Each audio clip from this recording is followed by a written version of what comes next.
Day 1 इसके अंदर part of speech के बारे में हम लोग पढ़ाई करेंगे। ये हम लोग का डे 1 है, part of speech.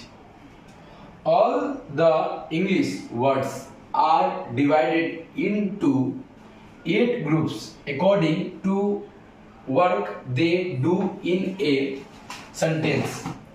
Each group in called part of speech.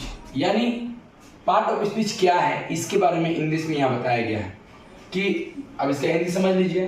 अंग्रेजी भाषा में जितने भी शब्द हैं उनको वाक्य में कार्य एवं प्रयोग के हिसाब से 8 भागों में बांटा गया है।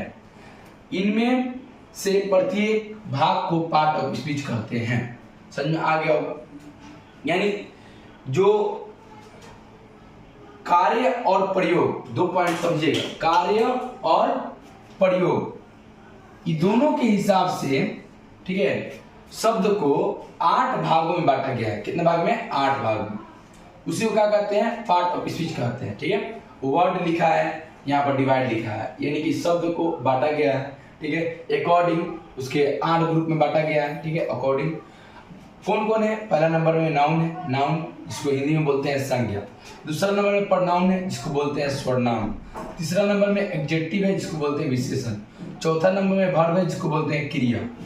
पांचवा नंबर में एडवर्ब है जिसको बोलते हैं क्रिया विशेषण।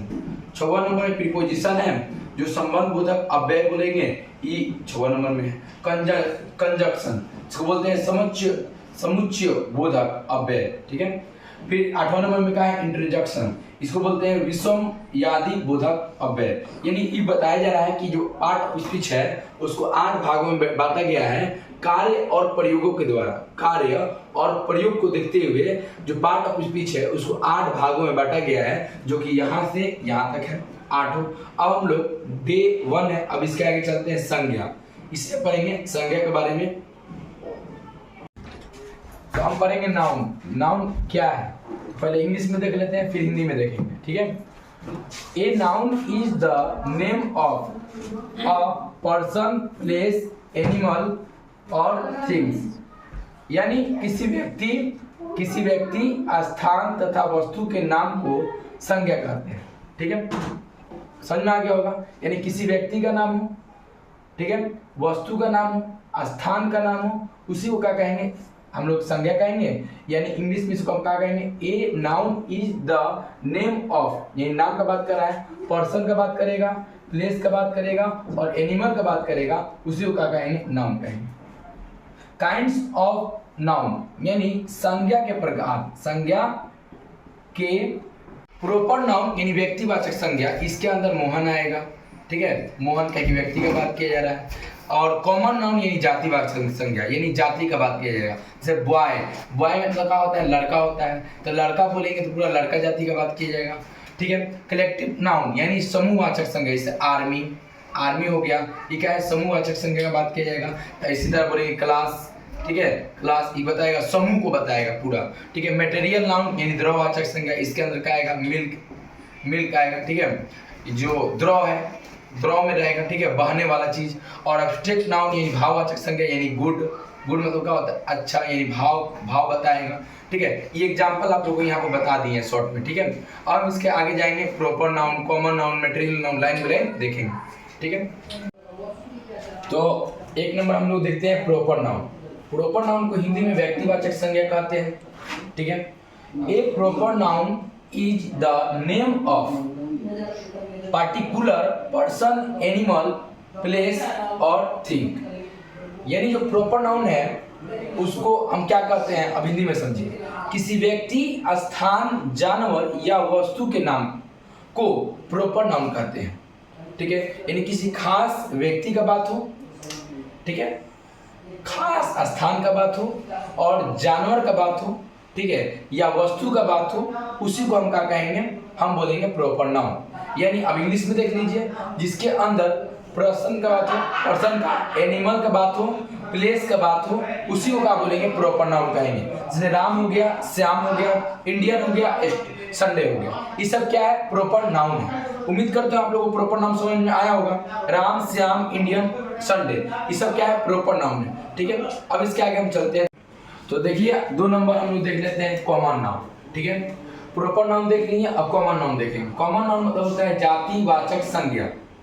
ए common noun is a name given in common to every person, animal, place और thing of the same class और काइंड। यानी कॉमन नाउन मतलब क्या होता है, हिंदी में देखते हैं, जिस नाउन से किसी खास व्यक्ति, जानवर, स्थान या वस्तु का बोध ना होकर, यानी किसी खास व्यक्ति, जानवर का बोध ना होकर पूरा जाति का बोध होता है, उसे कॉमन नाउन कहते हैं। जैसे बोलेंगे बॉय, बॉय मतलब क्या होता है, लड़का, तो लड़का से पूरा लड़का जाति का बोध होगा।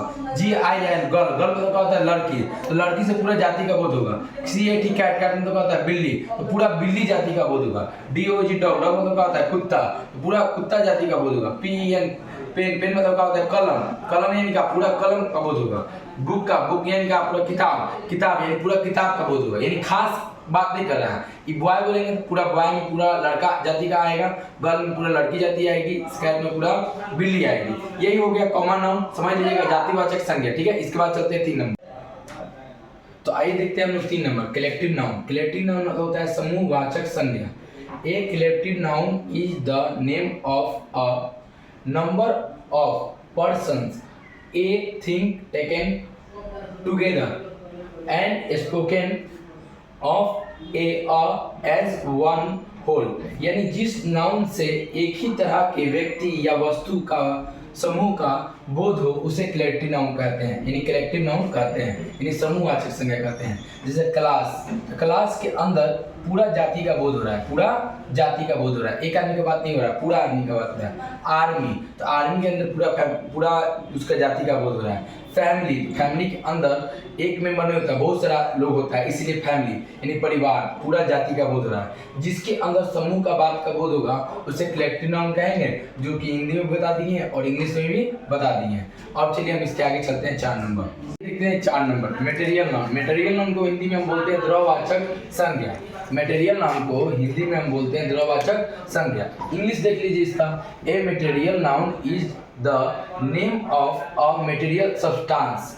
अब इसका हिंदी समझिए, जिस नाउन से किसी द्रव पदार्थ का बोध होता है, यानी जो द्रव बह जाए, जिसे मापा तोला जा सके, यानी जिसको माप सकते हैं, 2 kg, 3 kg, 5 kg, 10 kg माप सकते हैं, गिन नहीं सकते हैं, यानी गिना नहीं जा सकता है।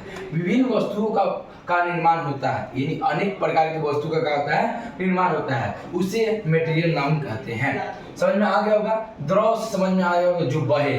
ठीक है, जैसे बोलेंगे राइस, राइस हो गया, वाटर हो गया, वाटर यानी पानी, तो पानी बहता है। राइस चावल, चावल को गिन नहीं सकते हैं। ठीक है, इसके बाद क्या हो जाएगा, मिल्क। ठीक है, मिल्क हो जाएगा। मिल्क मतलब क्या होता है, दूध, दूध को हम लोग गिन नहीं सकते हैं, माप सकते हैं। ठीक है, इन मटेरियल नाउन का यही होगा। ठीक है, आप लोग लाइन में देख लीजिएगा। इसके आगे हम चलते हैं 5 नंबर। तो आइए देखते हैं 5 नंबर, एब्स्ट्रैक्ट नाउन, भाववाचक संज्ञा कहते हैं।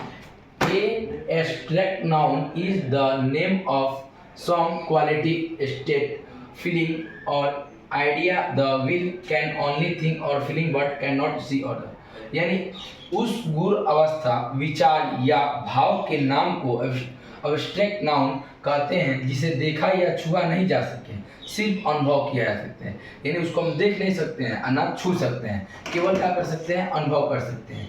जैसे गुड हो गया, अच्छाई, इसको अनुभव कर सकते हैं। बैड हो गया यानी खराबी, केवल अनुभव कर सकते हैं। होनेस्टी यानी ईमानदारी।